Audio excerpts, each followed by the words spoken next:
साहब, मेरे बड़े भाई आदरणीय हरिओम जटिया जी और इस कार्यक्रम के आयोजक और हम सबको अपने अंदर देशभक्ति की भावना से ओतप्रोत करने का मौका देने वाले आदरणीय अंशुमन खरे साहब, मैं बहुत बधाई दूंगा शौर्य गाथा। शहीदों की चिताओं पर लगेंगे हर बरस मेले, वतन पे मरने मिटने वालों का बस यही नशा बाकी रहेगा। जिन्होंने इस देश के लिए अपना सर्वस्व न्यौछावर किया, जिन्होंने अपने आप को इस देश के लिए कुर्बान किया, जिन्होंने इस बात की चिंता नहीं कि उनके जाने के बाद उनकी मां का क्या होगा, उनके परिवार का क्या होगा। आप विचार करिए, यदि भगत सिंह के मन और मस्तिष्क में ये बात आ जाती कि मेरी तो अभी शादी नहीं हुई, मेरा परंपरा कैसे चलेगी। यदि चंद्रशेखर आजाद को लग जाता कि मैं भी करियर बना लूं, राजगुरु सुखदेव, अशफाक उल्लाह खां यदि इस देश के कुर्बान होने के पहले अपने माता पिता, अपने परिवार की चिंता कर लेते तो हम सबका क्या होता। ऐसे शहीद जिन्होंने अपना नहीं सोचा, अपने परिवार का नहीं सोचा, अपने जिंदगी का नहीं सोचा, वो शहीद इस देश की आज़ादी के लिए अपना सर्वस्व न्यौछावर कर हमें आज़ादी सौंप कर चले गए। और 1947 के बाद, आज़ादी मिलने के बाद वो आज़ादी चिरस्थायी रहे, उसके लिए भी हमारे सैनिकों ने अपने आप को शहीद कर दिया। और उन शहीद सैनिकों के सम्मान का ये कार्यक्रम मैं अंशुमन जी आपको और आपकी पूरी टीम को नमन करता हूं, प्रणाम करता हूं। सही मायने में वही संस्कृति आगे चलेगी जो अपनी पुरानी परंपरा को, अपनी संस्कृति को और अपनी शहादत को याद करेगी। और ये बहुत जरूरी है कि जिन्होंने इस देश के लिए कुछ किया उनको हम याद करें। वैसे तो चाहे हमारी बहन चारुलता जी के पतिदेव का मामला हो या और जिन शहीदों की यहाँ पर आज सम्मान हो रहा है, उनकी शहादत के आगे ये मंच का सम्मान कुछ नहीं है। ये बात सही है, उन्होंने जो किया उसके प्रति हम कृतज्ञता ज्ञापित करने की हैसियत नहीं रखते।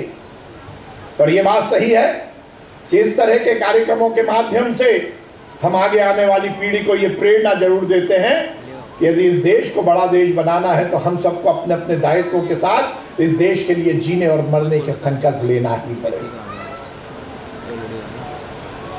आदरणीय दीपक बोरा जी ने अपने संबोधन में बताया कि आज पहले ये भारत था, हमारी गलती के कारण भारत हिंदुस्तान इंडिया बना और इस देश के यशस्वी प्रधानमंत्री नरेंद्र मोदी जी के नेतृत्व में ये इंडिया फिर से भारत बनने की अपनी सफर को तेज गति से पार कर रहा है। आज हिंदुस्तान पूरी दुनिया का सर्वश्रेष्ठ राष्ट्र है। हम विकास के मामले में, हम कल्याण के मामले में तो आगे हैं। हमारी विदेश नीति बहुत उज्जवल है, बहुत ताकत के साथ हम पूरी दुनिया को आज नेतृत्व देने की स्थिति में है। हम यदि आकार में, जनसंख्या में बड़े हैं तो हम अपने व्यक्तित्व में भी आज बड़े सिद्ध हो रहे हैं।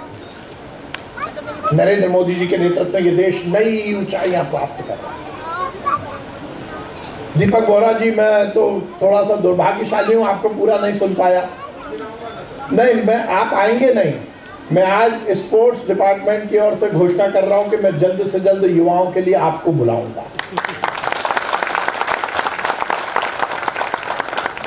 हम सब मिलकर ताकत के साथ इस देश के लिए अपना सर्वस्व न्यौछावर करें और ये बहुत जरूरी है। मैं ये मानता हूं कि यदि इस देश के लिए हम नहीं जिएंगे तो ये देश का पुनर्निर्माण बहुत मुश्किल है। दीपक जी मेरी बात से, चौहान साहब मेरी बात से इत्तेफाक रखेंगे। आजादी के बाद में ये राजनीतिक मंच नहीं है, पर मुझे एक नागरिक होने के नाते ये अधिकार है कि मैं पुरानी गलतियों की समीक्षा भी करूं। ये मेरा मौलिक अधिकार है। मैं आजाद हिंदुस्तान का यदि नागरिक हूं तो मैं किसी के बारे में भी कुछ भी विचार कर सकता हूं, अपने विचार को व्यक्त कर सकता हूं। 1947 के बाद शायद इस देश में वो कुछ नहीं हो पाया जो होना था। इस देश में वो कुछ नहीं हो पाया जिसकी जरूरत थी। राजनीति की रपटीली राहों पर चलने के कारण और इलेक्शन की आपाधापी के कारण, चुनाव जीतने हारने की प्रतिस्पर्धा के कारण हम देश को उस स्थान तक शायद नहीं पहुंचा पाए थे जिस पर वो पहुंचना चाहिए था। इस देश में बड़े बड़े, दीपक जी, इस देश में बड़े बड़े कारखानों के निर्माण की बात हुई, इस देश में बड़े बड़े ब्रिजेस के निर्माण की बात हुई, पर इस देश में व्यक्ति के निर्माण की बात नहीं होता। और जब तक व्यक्ति का निर्माण नहीं होगा तब तक राष्ट्र का निर्माण नहीं हो सकता। हमारे देश की सबसे बड़ा एसेट ही मानव संसाधन है और उसको चैनलाइज करना पड़ेगा। मैं एक किस्सा सुनाकर, क्योंकि मुझे नागदा जाना है, मैंने अंशुमन जी से निवेदन किया था कि मुझे जल्दी छोड़ दें। मैं एक एग्जाम्पल दे के अपनी बात को समाप्त करना चाहूँगा। मैं, दीपक जी, अपने बच्चे का एडमिशन कराने एक स्कूल में गया। अब आई डोंट नो क्या पद्धति है, पर आपको मालूम है आजकल स्कूल में बच्चे का इंटरव्यू हो या ना हो, पेरेंट्स का इंटरव्यू जरूर होता है। जब मैं और मेरी पत्नी उस स्कूल में गए एडमिशन के लिए,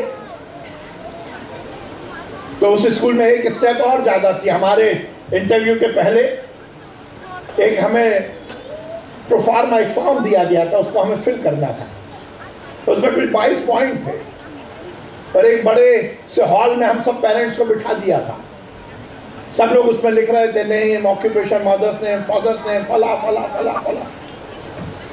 मेरी पत्नी वो फॉर्म भर रही थी, मैं बगल में बैठा था। 17वें नंबर पर लिखा था कि आप अपने बच्चे को क्या बनाना चाहते हैं। मेरी पत्नी ने 16 नंबर तक तो सब लिख दिया। 17वें नंबर की जैसे ही लिखने की समय आया, उन्होंने वो फॉर्म मेरी तरफ सरका दिया। जब मैंने पढ़ा कि उसमें लिखा है कि आप अपने बच्चे को क्या बनाना चाहते हो, मुझे लगा ये अभी ना इंच में है ना फुट में है, अभी हम क्या जाने कि इसको हम क्या बनाएंगे। मैंने आसपास झांक कर देखा, कोई लिख रहा था डॉक्टर, कोई लिख रहा था इंजीनियर, कोई लिख रहा था आईएएस ऑफिसर, कोई लिख रहा था आईपीएस ऑफिसर। मैंने कहा at the time of admission यदि मैं विचार करूंगा कि मेरा बच्चा क्या बनना चाहिए तो शायद ये जल्दबाजी हो जाएगी। मैं सोचता रहा क्या लिखूं क्या लिखूं। 2 मिनट बाद मेरे दिल से एक तरंग निकली और मेरी कलम चली और मैंने लिखा अ ट्रू इंडियन, एक सच्चा भारतीय। मुझे लगा मेरा बच्चा डॉक्टर बने ना बने फर्क नहीं पड़ेगा, मेरा बच्चा इंजीनियर बने ना बने बहुत फर्क नहीं पड़ेगा। वो इस देश का अच्छा और सच्चा नागरिक बन गया तो मेरा भी जीवन सुधर जाएगा, मेरा परिवार भी सुधर जाएगा, ये समाज और इस राष्ट्र के लिए भी हम कुछ कर पाएंगे। तो इस तरह के कार्यक्रम निश्चित रूप से व्यक्ति के निर्माण की एक बड़ी प्रक्रिया का निर्वहन करते हैं। हम सब मिलकर इस आजाद हिंदुस्तान को परम वैभव तक पहुंचाएं, यही हमारा संकल्प होना चाहिए। भारत माँ हमें पुकार रही है। भारत माँ केवल शैल शिखरों का और किसी भूखंड का हिस्सा नहीं है, इसकी आत्मा हम हैं और इस आत्मा को जगाना होगा। और वो जगाने का कार्यक्रम ये शौर्य गाथा जैसे कार्यक्रम करते हैं। और जब मंच इतना समृद्ध होता है तो निश्चित रूप से उसकी प्रेरणा नीचे तक जाती है। मैं सभी शहीदों को प्रणाम करता हूँ, परमपिता परमेश्वर से कामना करता हूँ, क्योंकि उनके बारे में ये बोलना कि भगवान उनको श्री चरणों में स्थान दे, वो तो देगा ही देगा, उसमें कोई डाउट नहीं है। पर मैं तो भगवान से ये प्रार्थना करता हूँ कि उनकी शहादत की भावना का कुछ अंश हम में भी आ जाए और हम भी इस देश के लिए कुछ कर पाएं। ये भगवान हमें शक्ति और सद्बुद्धि दे। मैं इस कार्यक्रम के आयोजन की बहुत बधाई देता हूँ। दीपक जी को बहुत शुभकामनाएं।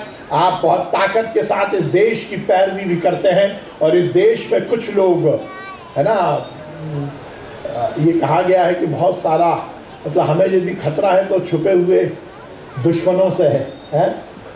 हाँ, अब मैं थोड़ा बोल रहा हूँ। मैं अभी 75 साल का नहीं हुआ ना, आप ताकत से बोल सकते हो।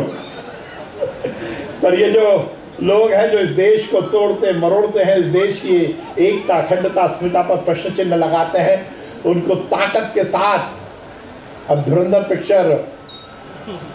पिक्चर में है, पर एक धुरंधर यहाँ बैठे हुए हैं जो पूरी ताकत के साथ ऐसे देश विरोधी ताकतों के खिलाफ खड़े होते हैं। और चौहान साहब, श्रीवास्तव साहब और सिन्हा जी ने तो बताया है कि देश के लिए क्या कुछ होता है। हम सब आपके प्रति कृतज्ञता ज्ञापित करते हैं। दीपक जी, आप यहाँ आए, आपने बहुत अच्छा अपना संबोधन दिया, उसके लिए मैं बहुत आपको बधाई देता हूँ। अंशुमन जी को बहुत शुभकामनाएं। इसी तरह मिलजुल कर हमें इस देश को परम वैभव तक पहुंचाने के इस संकल्प को जीते हुए वो महायज्ञ जो नरेंद्र मोदी जी के नेतृत्व में शुरू हुआ है 2047, जब हम आज़ादी के 100 वर्ष पूर्ण करेंगे तो एक समृद्ध हिंदुस्तान, एक शक्तिशाली हिंदुस्तान, एक वैभवशाली हिंदुस्तान, एक विकसित भारत का निर्माण हमारे माध्यम से हो। उस महायज्ञ में हमारी भी सार्थक आहुति डल सके, इसी कामना के साथ बहुत बहुत धन्यवाद। भारत माता की जय, हिंदुस्तान जिंदाबाद। न पूछो जमाने से क्या हमारी कहानी है, हमारी पहचान तो यही है, हम सब हिंदुस्तानी।